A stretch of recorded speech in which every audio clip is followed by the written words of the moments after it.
with the Sweatin this morning.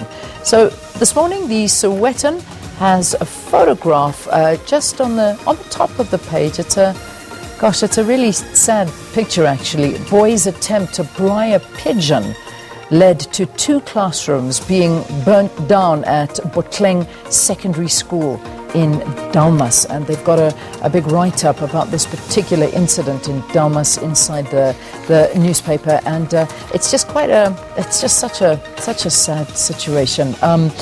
2 classrooms and a small office at Dalmas Secondary School in Mpumalanga were burnt down when a group of boys were allegedly trying to cook a pigeon over an open fire. The fire, which flared out of control, destroyed classrooms of the grade 10s at Botleng Secondary School on Saturday. Residents told the Sweatin on Monday the group of boys were cooking a pigeon they had caught at the school when the fire broke out. So they go into a little bit more detail on this story if you want to read that one. Then, of course, the story that we are also covering here quite extensively, Duduzane, or the son, to testify. Zuma urged to do likewise. ANC advises former president to state his side of the story before Judge Zondo. So there you go. That is the big story. And then, of course, a little box there in the corner saying Cyril is going nowhere.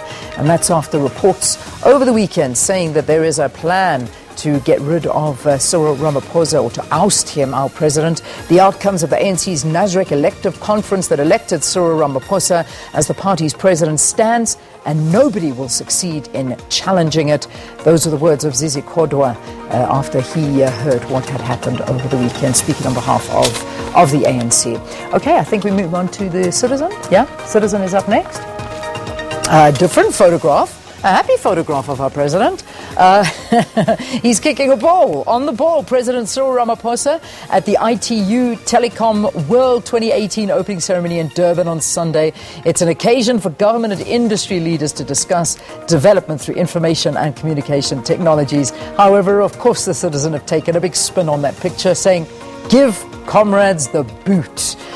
Cut ministers and civil servants to the bone and pay those that survive far less. Only then can SA hope to recover economically," says a leading economist. They've got those details inside the newspaper. High tax burden has consequences. That's in the business section. SA's tax to GDP ratio is way above the average for Africa and may lead to a brain drain. And then finally, ex-coach on child sex rape cites lies. Colin Rex tells the court he did not rape nor engage in oral sex with schoolboys as claimed. Remember, he's going to be testifying, and that's happening today at that particular story. So do stay tuned for all of that. That's the former Parktown Boys high school assistant water polo coach, Colin Rex, who is accused of a multitude of sexual offences. Remember, we had that in the news as well. Okay, and then finally we've got the Business Day taking their big focus on the Majila probe finally getting off the ground. Lawyers set up email account for documenting evidence and invite whistleblowers to tell all. More than a year after the allegations that put a cloud over Africa's biggest asset manager, lawyers have asked, for information to assist with an investigation into Public Investment Corporation PIC CEO Dan Machila. So Machila was accused in an anonymous email on the 5th of September 2017 of failing to comply with procedures when he approved funding for a company linked to a woman with whom he allegedly had a romantic relationship. Also a fascinating picture they've got there on the front page, saying that fireworks go off above participants in a torchlight procession held in Pyongyang on Monday to celebrate the 70th anniversary of the founding of North Korea.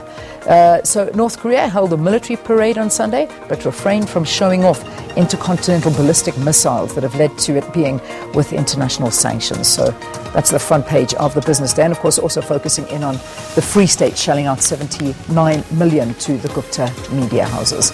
And finally, the Star. We've also got a copy of the Star. Let's look at the front page of that. It says, how the Premiers backed the Guptas. So that's going to be, again, another focus on the different amounts of money that was spent from the different provinces around South Africa. And as we keep saying, the Free State shelling out the most to these Gupta-owned companies. And another school sex video out. I cannot, unfortunately don't have a hard copy of the Star in front of me, but that's a headline in a story that's also being covered in the Star. I can't read a snippet of it for you, but that's in there, as well as a lot of other stories as well. So those are your newspaper front pages. And also today, one of the trending topics I saw on Twitter, and it's a day I think many of us will never ever forget, and that is September 11th. Remember, this is the day of the World Trade Center, where the attack happened on those World Trade Centers, where the planes flew into it at about 9 o'clock in the morning, and that was US time. And there's a Twitter handle doing the rounds as well, never forget. And it certainly is a moment that the world changed, and I don't think anybody is going to forget very, very soon. So do look out for that, the hashtag never forget, looking back at September 11, when the World Trade Towers collapsed. All right, let us take a break.